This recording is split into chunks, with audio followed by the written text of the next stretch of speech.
नमस्कार. प्रज्ञास कॉर्नरमध्ये आपल्या सगळ्यांचं स्वागत. नागपंचमी विशेष पुरणाचे दिंड आज आपण बनवणार आहोत.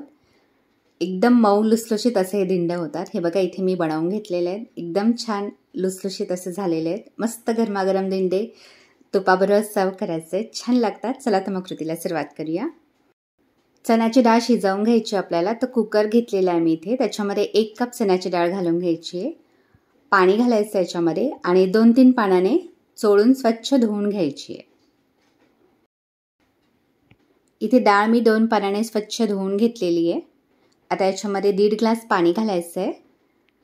मीठ घालायचं आहे पाव चमचा. 2 चिमूटभर हळद पावडर घालायची आहे. 1 छोटा चमचा तेल घालायचं आहे. आता कुकरला झाकण लावून घ्यायचं आहे आणि मीडियम फ्लेमवरती कुकरच्या 4 ते 5 शिट्ट्या होऊ द्यायच्या आहेत. म्हणजे डाळ छानपैकी शिजते. तोपर्यंत आपण कणिक भिजवून घेऊया. बाउलमध्ये 2 कप गव्हाचं पीठ घ्यायचं आहे. पाव चमचा मीठ घालायचं आहे. 2 छोटे चमचे साजूक तूप घालून घ्यायचं आहे. आता हे तूप पिठाला छानपैकी चोळून घ्यायचं आहे. असं केल्यामुळे दिंडे छान मऊ लुसलुशीत असे होतात. आता याच्यामध्ये थोडं थोडं करून पाणी घालायचं आहे आणि सैलसर असं पीठ भिजवून घ्यायचं आहे.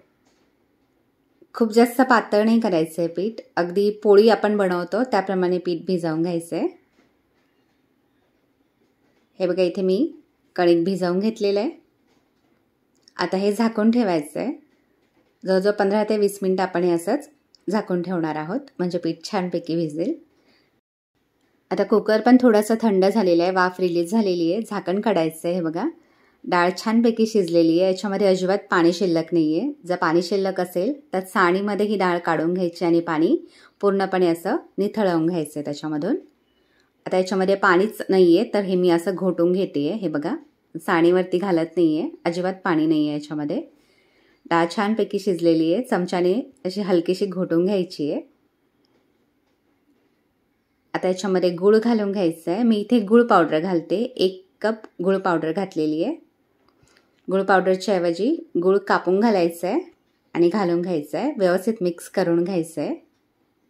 हे छानपैकी मिक्स केलं का मग गॅसवरती आपल्याला कुकर ठेवायचं आहे आणि चण्याची डाळ आणि गूळ एकदम घट्ट होईपर्यंत आपल्याला छानपैकी शिजवून घ्यायचं आहे. हे बघा गॅस मीडियम फ्लेमवरतीच ठेवायचं आहे. कंटिन्युअस हलवत राहायचं आहे आपल्याला आणि हे छान घट्ट होईपर्यंत शिजवून घ्यायचं आहे. 10 मिनटं लागतात, जास्त वेळ लागत नाही. हे बघा गूळ आता मेल्ट झालेलं आहे. मिश्रण थोडंसं पातळ झालेलं आहे. आता 5 मिनटं अजून आपण हे शिजवून घेणार आहोत. हे बघा 5 मिनटानंतर हे छान घट्ट व्हायला लागलेलं आहे. बघा याचा गोळा तयार व्हायला लागलेला आहे. चमचा असा याच्यामध्ये ठेवला का खाली पडत नाही, असा छान उभा राहतो याच्यामध्ये. म्हणजे इथे आपलं पुरणासाठी लागणारं मिश्रण तयार झालेलं आहे. आता याच्यामध्ये अर्धा चमचा वेलची जायफळची पूड घालून घ्यायची आहे. व्यवस्थित मिक्स करून घ्यायचं आहे आणि हे पूर्णपणे थंड करून घ्यायचं आहे आपल्याला. हे बघा आता हे पूर्णपणे थंड झालेलं आहे.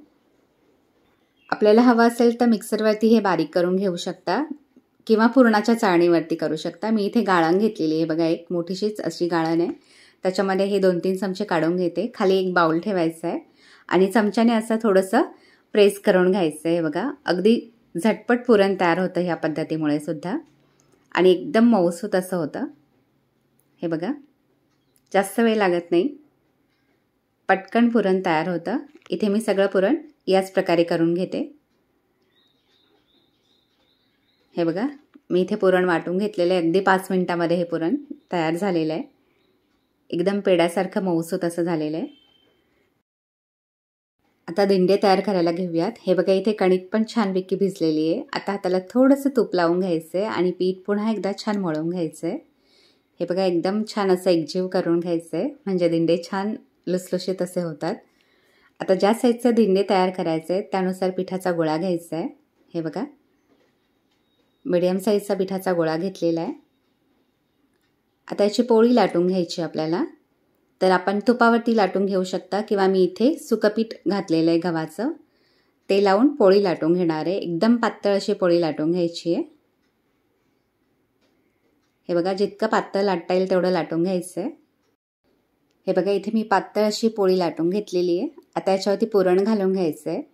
जेवढा आपण गव्हाच्या पिठाचा गोळा घेतला होता त्याच्यापेक्षा थोडासा मोठा पुरणाचा गोळा घ्यायचा आहे आणि असं आयताकृती असं त्याच्यावरती स्प्रेड करून घ्यायचं आहे बघा. आता पोळी अशी फोल्ड करून घ्यायची आहे दोन्ही साईडने. ज्या कडा आहेत त्या अशा बंद करून घ्यायच्या आहेत. हे बघा, असा आयताकृती दिंड तयार करून घ्यायचा आहे. बाकीचे दिंड पण याच प्रकारे बनवून घ्यायचे आहेत. आणि आपल्याला हे उकडवून घ्यायचे आहेत. तर मी इथे चाळणीमध्ये घालून घेतलेले आहेत.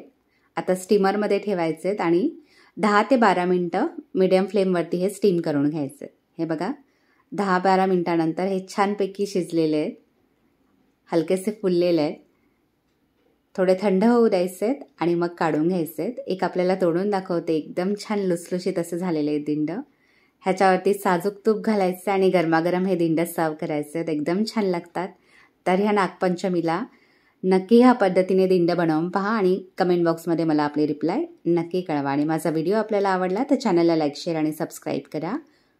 हा व्हिडिओ पाहिल्याबद्दल आपल्या सगळ्यांचे खूप खूप धन्यवाद. पुन्हा भेटूया अशाच एका नवीन व्हिडिओमध्ये.